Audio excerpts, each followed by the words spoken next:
Welcome to day 2 of our Kuala Lumpur vlog. In this one, we check out the area near the Petronas Towers and then also the Pavilion Mall.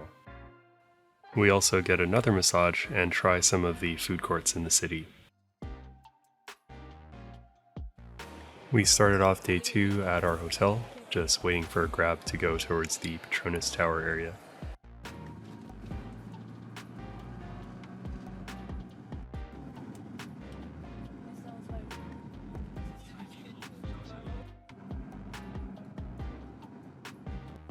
If you've seen my Malacca series, you'll notice Gravy Baby is one of the restaurants we ate at while we were there. Here's the Petronas Towers. It makes quite an impression the first time you see it. It's a lot more modern looking than I'd expect a 20-plus-year-old building to look, but I think they keep it pretty well maintained and refurbished.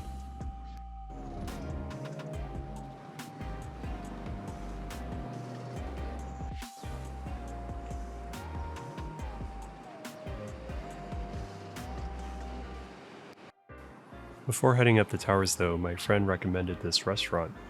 I wanted to check out because I liked Indian and Malaysian food, and they had some pretty good prata and curry. We have these kind of places in Singapore, and they have a pretty extensive menu, a lot of items, and it's hard to choose sometimes.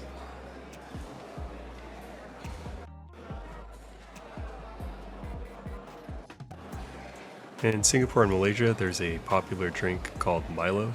It's kind of like chocolate milk, basically, if you're familiar with that from the US. And it goes pretty well with a lot of the more savory things that they sell here. We ended up getting some dosa, as well as some prata, and then also some toast. I do recommend checking this place out. It's near the Petronas Towers anyways, so if you're visiting, you might as well pick up some great prata. The towers themselves are in the middle of the business district. Here they are as seen from the curry shop. It's a pretty impressive sight, although it took a while to figure out how to get across the street as there's multiple traffic lights.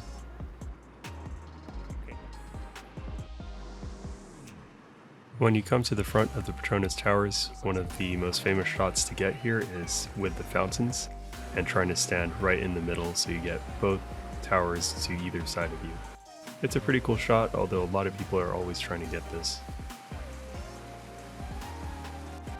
If you're familiar with F1, you'll know that Petronas sponsors an F1 team, and that's why you see an F1 car there.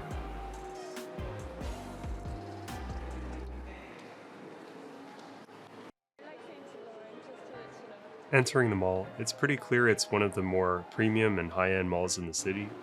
That's a big contrast compared to the malls in day 1 of our video, which were much older in Bukit Bintang.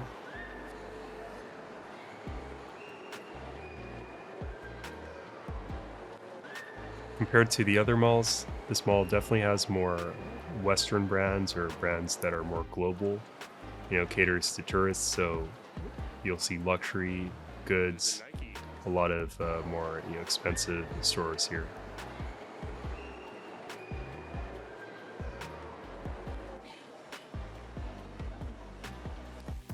For any F1 fans, you definitely have to check out the Petronas F1 team exhibit. It has a real F1 car parked there that you can take pictures with, as well as some memorabilia from the team.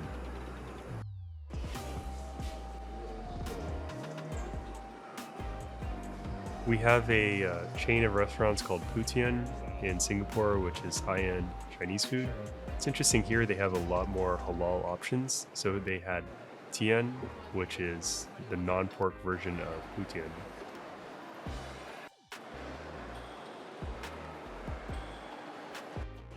In the center of the mall, there's a temporary exhibit by a Japanese makeup brand. And you can see as I pan up here, there's quite a lot of recognizable shops like Columbia. There's also a Japanese bookstore chain called Kinokuniya. And then Nike was just behind me in this shot.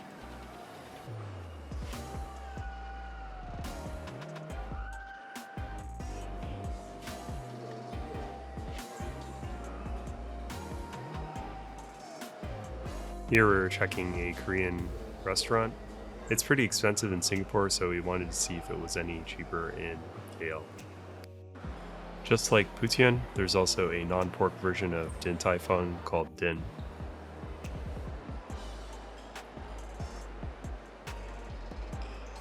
Of course, they had Starbucks here as well. There's pretty much no country I've been to that didn't have a Starbucks.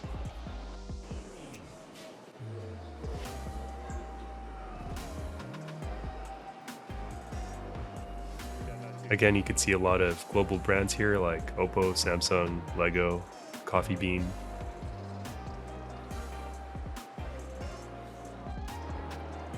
For anyone who's collecting the City Nike shirts, you can stop by this Nike store. I buy these shirts for my brother who collects Nike shirts, and they had a KL one here. We also stopped by this Levi's store.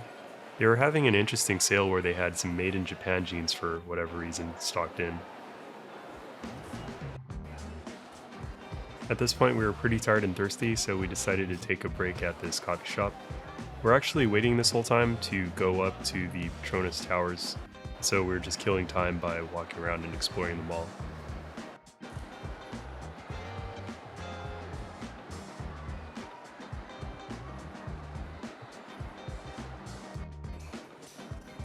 This mall has possibly one of the biggest food courts I've seen. There were easily almost 100 stalls in this area. What we're seeing here is the outside of the mall, so this is the KLCC park. There's a large pond out just outside. Then past that there's a swimming pool. You can see it's pretty hot, so we didn't want to go outside at this time.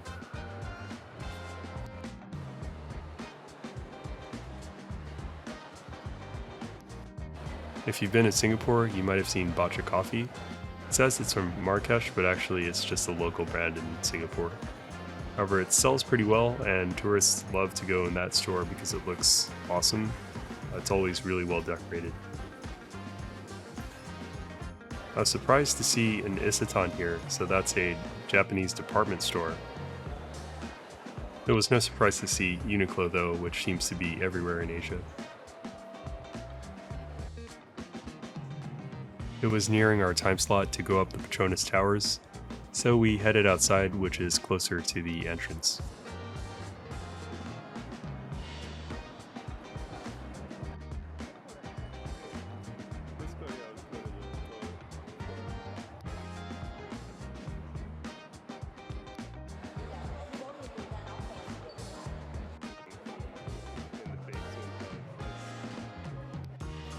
The line to go up the Petronas Towers wasn't too bad, because they have reservation slots. They let 2 groups in at a time, so you'll go up with around 50-ish other people, and you'll get a chance before you go to the very top to look at this sky bridge. They give you a few minutes here to take some shots. I think this is a good place to do it because you get a good view of the park. Up top it's higher, but you'll mainly see a view of the KL skyline. Here you can still get closer to the park, and it's a really nice panorama, especially of this side of the Petronas Tower.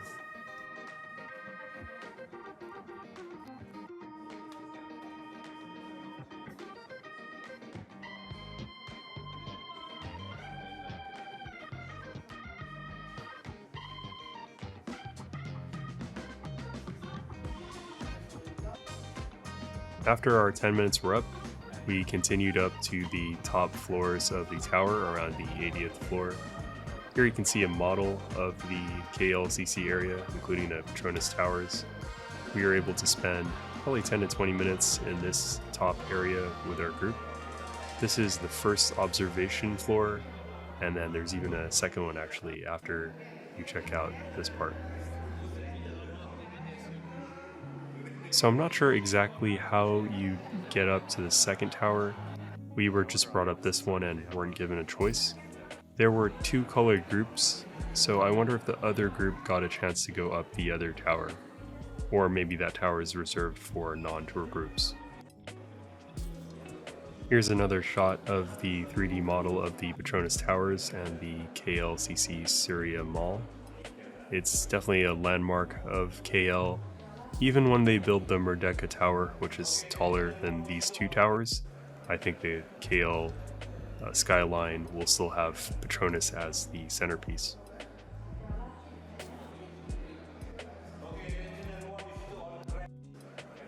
We were confused by this platform, which was basically a place you could stand and this camera spins around you.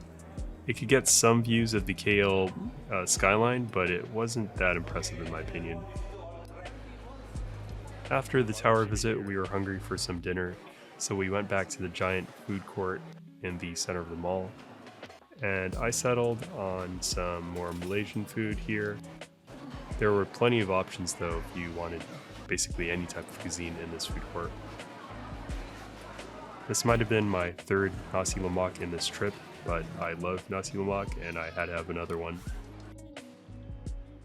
After our meal, we had to complete our food coma, so we went to have a massage at Thai Odyssey.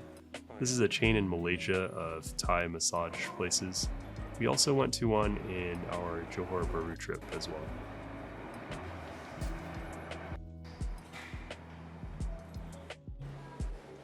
So after a massage, we went back to the mall. I think we're here in Isetan, so we were checking out the department store side of things and just was looking for, I believe, shoes and also some clothing.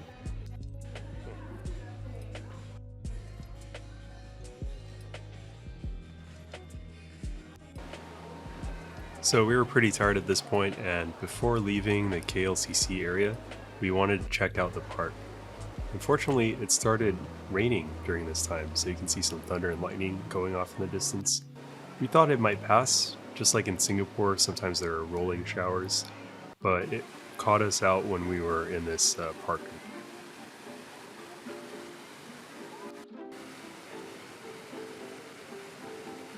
At night, the park is lit up with these fountains, and also the Petronas Towers themselves are lit up. It's really nice, and I do recommend, if you have a choice, to go see this place at night.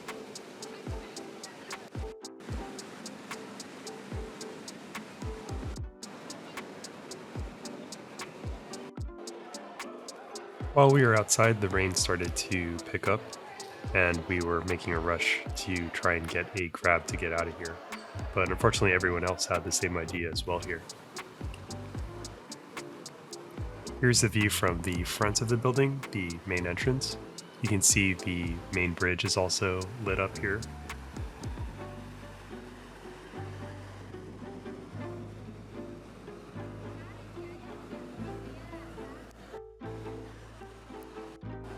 You can see some people starting to pull out their umbrellas, and then the rain really started to intensify after a few minutes.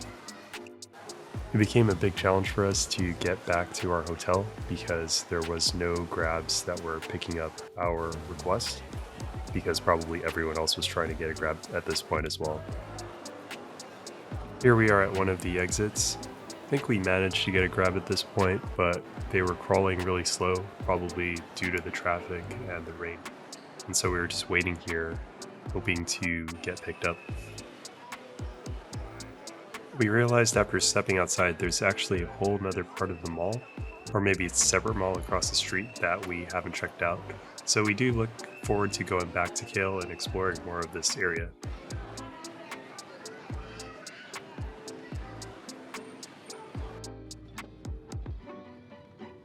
We got lucky enough to get into a grab at this point, and because the rain kind of let up, we decided to go to another mall instead of straight back to the hotel.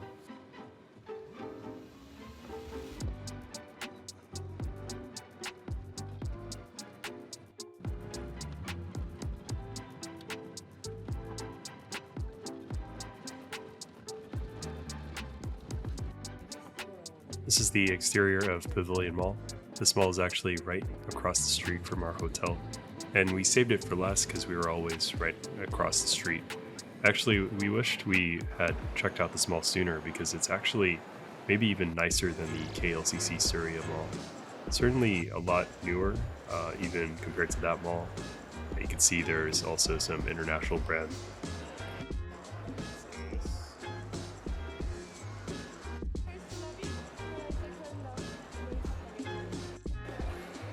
We hadn't had dinner at this point yet, so we stopped by this indoor food court here. It was just about to close, so most of the stalls were actually not open, but we settled for a few of the open stalls here.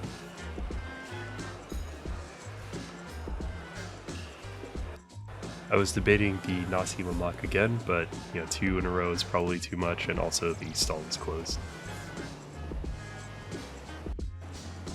So I ended up getting some duck rice, which was among the best options that were still left in this food court, and also I believe we had some fried tofu as well. It turns out that wasn't the only option in the mall, and just across the corridor there was a huge food court here that was open. Actually, I wished I tried this food court because they had a lot of interesting options.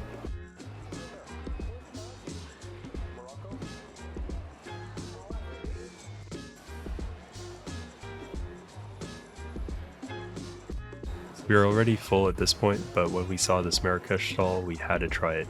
Never seen Marrakesh food ever, so having a chance to try it in Malaysia is pretty interesting.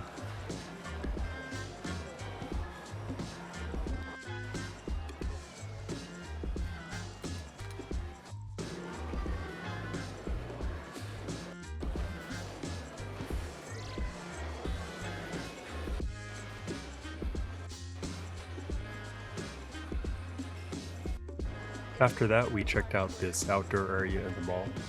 It was just to the side of Pavillion, and it was a pretty lively street. I wish we actually knew about this because we should have actually checked this out one of the nights we were here.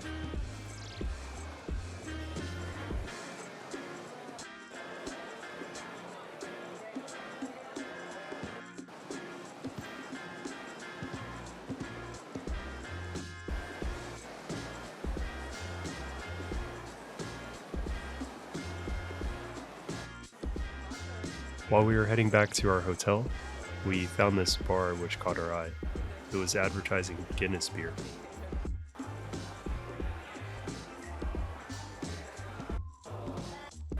One thing I thought that was interesting was they were showing sports, but it was badminton. Badminton is extremely popular here in Malaysia. In this section, they had a smoking room, so you can chill with a small group here and watch the badminton game from here as well.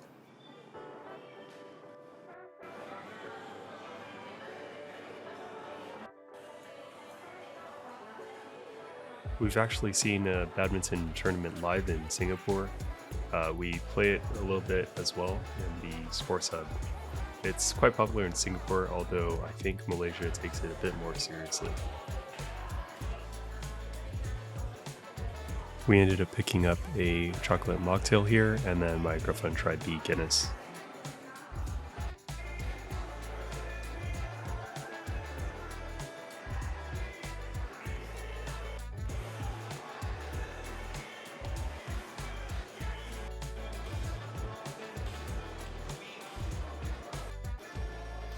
If you're a fan of Guinness beer, they definitely have something for you in the gift shop that's attached to this bar. You can see they have a lot of memorabilia that is either from Guinness itself or perhaps related to Guinness in some way.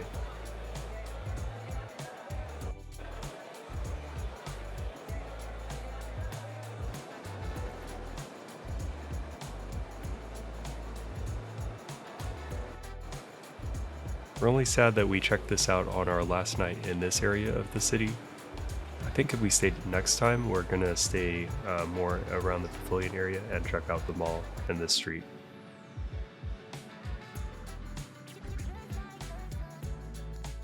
If you like this content, feel free to like and subscribe. We should have day 3 up as well. And thanks for watching.